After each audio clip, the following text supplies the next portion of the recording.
Contrario a lo que podría pensarse, las pirámides están más vivas que nunca y además en boga. Así lo advierte la Superintendencia de Sociedades, que este año logró un récord de intervenciones a empresas ficticias y a embaucadores profesionales, mientras miles y miles de ciudadanos siguen cayendo en la trampa. ¿Por qué no aprendemos? Para tocar este tema nos acompaña el Superintendente de Sociedades, Francisco Reyes.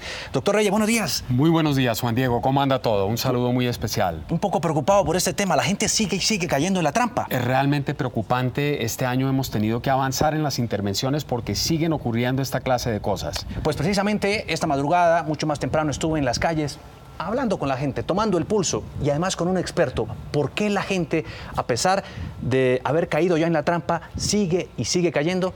Aquí está el reporte.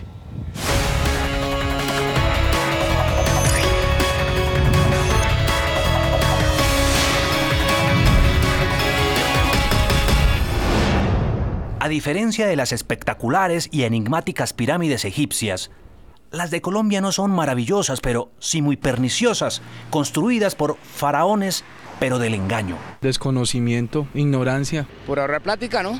Como brutos, ¿no? La economía, la pobreza. 1, 2, 3, son muchos los que madrugan a trabajar, pero hay otros que prefieren la ley del menor esfuerzo, que cogen el atajo, que son tramposos. ¿Usted le ha apostado alguna vez a una pirámide? Nunca. No, señor. No, nunca. ¿Ha estado tentado? No, tampoco. Cortar camino lo hacemos a diario y de mil maneras. Conductas que parecen inofensivas como esta, otras más peligrosas y las que son casi un suicidio económico. Invertir los ahorros de la vida buscando hacerse rico de la noche a la mañana. ¿Por qué? A nosotros las cosas nos gustan fáciles y la gente a veces busca la vía más fácil, la manera más sencilla de poder obtener las cosas. Lo que dice este psicólogo tal vez no sea nuevo. La mayoría lo sabe, pero lo más absurdo es ¿cómo es posible que sigamos cayendo en la trampa? ¿Acaso somos estúpidos enfermizos? Que lo dudo. O quizá tramposos por naturaleza, patológicos. Hay un comportamiento que es muy propio de los sociópatas y es que ellos no aprenden de la experiencia. Entonces uno sí tendría que sentarse a mirar si realmente en nuestro país hay algunos rasgos, entre comillas, que se vuelven anormales y se tornan anormales cuando las personas han pasado por una experiencia similar y vuelven y la repiten, siguen cayendo. ¿Usted conoce a este señor? Él es el señor Murcia Guzmán. ¿Guzmán? Ese es Murcia, ¿cierto? Al faraón de EMG casi todo el mundo lo identifica a primera vista, por encima de personajes de otras grandes estafas como Interbolsa. Este ha sido el faraón, pero de todos los embaucadores, de las pirámides colombianas. Pero aún así, su imagen todavía es utilizada para seguir engañando. Y lo peor es que la gente sigue y sigue cayendo. ¿Por qué? Sistema correo de voz. Tendrá costo a partir de este momento. Por favor, deja tu mensaje después de escuchar el tono. Marcamos uno de esos números que aparecen en los volantes y aunque es de madrugada, no nos contestaron por dos razones. O por la hora o porque los estafadores no madrugan. Juan Diego Alvira, Noticias Caracol. Pues doctor Reyes, gracias por acompañarnos esta mañana aquí en Noticias Caracol y empecemos hablando de las intervenciones que ustedes han hecho y muestran ese nuevo crecimiento de las pirámides. Vea usted qué interesante, Juan Diego. Este año hemos intervenido 191 personas naturales y jurídicas, 148 individuos y 43 empresas. Si lo comparamos simplemente con el año inmediatamente anterior, tenemos un aumento cercano al 80%. Es decir, este fenómeno sigue ocurriendo, solamente se compara tal vez en la última década con el año 2009, que por supuesto corresponde al caso de EMG, donde tuvimos 323. Pero si las cosas siguen como van, vamos a llegar seguramente casi a los 200 personas intervenidas al terminar el año. Impresionante. Hablemos un poco de esos esquemas de inversión. El negocio multinivel y la pirámide. Explíquenos eso. No, el negocio multinivel es un negocio legítimo, es un negocio lícito, en el cual lo que hace una persona es simplemente contratar una gran red de ventas. De manera que, por ejemplo, para promocionar un bien o un servicio, se utiliza una inmensa cantidad de personas que están ubicadas en distintas regiones y a esas personas se les paga específicamente por los bienes que vendan, por los servicios que presten, en fin, hay una especie de comisión.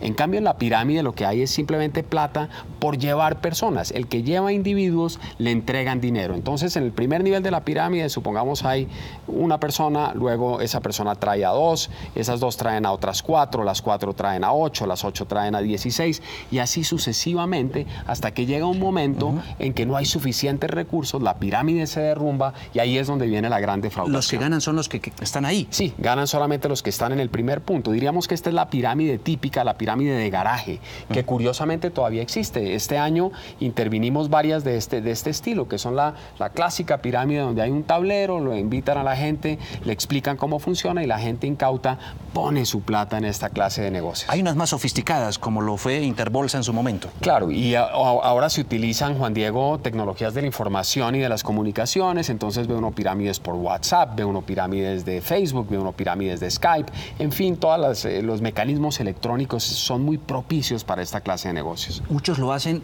repartiendo esta clase de volantes que ofrecen rendimiento hasta del 100, 150, 200%.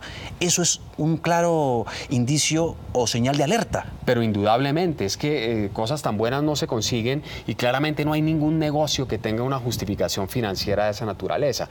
Es decir, el 100% de rendimiento, el 200% de rendimiento, sin que uno haga absolutamente nada, pues realmente no tiene ninguna justificación. Fíjese usted aquí está el señor DMG, que increíblemente es una marca, sigue siendo utilizado por personas inescrupulosas, seguramente ni siquiera relacionadas con él, para que pongan dinero y les ofrecen rendimientos DMG, dicen, ¿no? Sí, exactamente. Aquí tenemos una serie de esta clase de volantes que circulan prolijamente y que son los que llaman a las personas bajo los cantos de sirena de esos rendimientos maravillosos, los pajaritos de oro, y cuando finalmente uno va a ver, pues realmente es una gran estafa. O inclusive decía usted por internet, como aquí en este caso, hay páginas o a través de las redes sociales que se promocionan. El problema con la internet es que obviamente le llega a cientos de miles de personas, entonces finalmente alguien cae, finalmente hay algún incauto que dice, uy, sí, esto sí parece que es una cosa muy buena, me voy a volver millonario. Hay unos que yo he visto, yo me he puesto a bajar estos pop-ups que salen en internet y le dicen a uno que uno duerme, que mientras uno está durmiendo, su plata se está multiplicando y eso es completamente falso. Hay un tema novedoso y ojo a esto, a los colombianos, porque es hablar de la famosa moneda virtual, el Bitcoin. Eso en Colombia, bueno, en el mundo, ¿qué es? ¿Y cómo funciona en Colombia, si es que funciona? Es un fenómeno global, es un fenómeno de una gran complejidad. Desde luego, las personas son libres de hacer las inversiones que quieran, Juan Diego. Lo que pasa es que las personas tienen que tener una cierta educación financiera y ser conscientes de los enormes riesgos en que pueden incurrir, por ejemplo, en esta clase de inversiones. ¿Por qué? El Bitcoin no es una moneda centralizada, no hay un banco, no hay un país que esté detrás. Obviamente no hay un seguro de depósito, no hay ante quién llorar en el momento en que eso se derrumbe o en el momento en que una cosa de esta naturaleza termine fracasando. Y por supuesto no es equivalente a tener dólares o libras esterlinas o euros o yenes japoneses, porque esto realmente es una cosa que funciona en internet, es una cadena, es un blockchain y es supremamente complejo de comprender incluso. ¿Pero es legal en Colombia? Bueno, no hay una prohibición para, si uno quiere adquirir esta clase de activos lo puede hacer, pero siempre y cuando que sea consciente del enorme riesgo que está corriendo, porque, repito, no hay ninguna autoridad que pueda garantizar que si esto fracasa, que si esto se derrumba, que si hay realmente una burbuja que explota, haya alguien que les pueda responder. A modo de ejemplo, el Bitcoin es una moneda virtual similar al dólar. Yo puedo, con pesos colombianos, comprar un Bitcoin, por ejemplo. Es más o menos el equivalente. Se puede comprar, pero y desde luego se compara con las divisas, pero no son divisas, porque no están respaldadas por ningún banco central, no hay ningún país, no hay ningún bien ahí, o un estado que esté respaldando esas operaciones, como ocurriría si uno compra libras esterlinas, por ejemplo, o dólares de los Estados Unidos, y en esa medida el riesgo es enorme. Sí, aquí hay unas importantes recomendaciones y además señales de alerta que ustedes como Superintendencia de Sociedades ponen al servicio de la gente. La primera, Juan Diego, es tener mucho cuidado con los rendimientos exorbitantes. Cuando el mercado está ofreciendo una tasa específica, el mercado financiero regular tiene una tasa que es más o menos conocida, que puede estar en el 6, en el 7%, y uno encuentra que le ofrecen el 20, el 25, el 30, el 100, eso claramente es de altísimo riesgo. En segundo lugar... ¿Me permite hacer una observación ahí? Siempre se dijo que en gran medida fenómenos como DMG y las demás captadoras ilegales aprovechaban algo circunstancial y de contexto social y económico del país, que los bancos no ofrecían lo que ofrecen este tipo de sitios y eso pues seduce. Finalmente termina tentando a la gente, ¿no? Hay un tema que para los televidentes tiene que ser claro y es que en la regla número 1, la regla de oro de las inversiones es que mientras más rendimientos se reciban, más riesgo se asume. Es decir, hay una relación inversamente proporcional. Pero es que los bancos también a veces se la quieren ganar toda, ¿no? Bueno, pero el que invierte en un banco tiene un seguro de depósito que lo lleva al Fondo de Garantías de Instituciones Financieras que hace que hasta un cierto monto se le responda si llega a haber algún problema. En cambio, esta clase de operaciones, pues evidentemente no están garantizadas por el Estado y el riesgo que se asume es muy alto. Entonces, de pronto es mejor ganar menos y estar seguro y estar tranquilo y dormir con tranquilidad. Numeral, ojo al dinero fácil. Aquí está también algunas dudas e inquietudes de nuestros televidentes.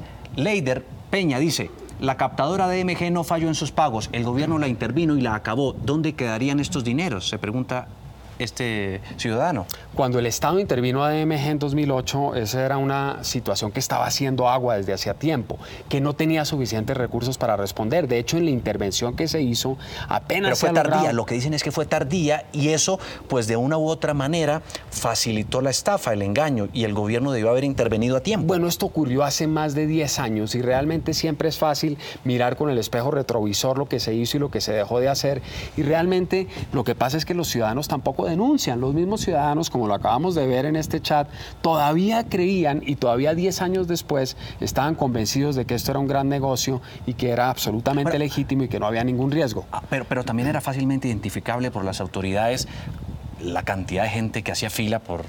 Sí, es posible que haya habido algún tema allí, pero evidentemente esa captación era ilegal, era totalmente contraria a las normas y claramente el Estado hizo lo correcto al emitir todas estas normas porque esto implicó, Juan Diego, una emergencia económica en aquel momento y unos decretos. Sí, muy bien. Hablemos de esta otra importante recomendación. Cuando se prometen rendimientos sin recibir a cambio algún producto, eso es captación ilegal. Lo que pasa es que en los multiniveles, por ejemplo, evidentemente lo que se hace es vender bienes y servicios y como comisión, como remuneración, como rendimiento por la venta de esos bienes o servicios, se recibe un pago que es normalmente una especie de porcentaje sobre lo vendido. Cuando a uno le dicen simplemente traiga personas, es decir, simplemente por referir individuos le vamos a dar 100.000 o 200.000 o 500.000 pesos, ahí ya estamos en el plano de la captación ilegal. Hay que desconfiar de esa clase de esquemas porque ningún esquema financiero puede sustentarse solamente en llevar a otras personas. Sí, este punto número 4 también es importante.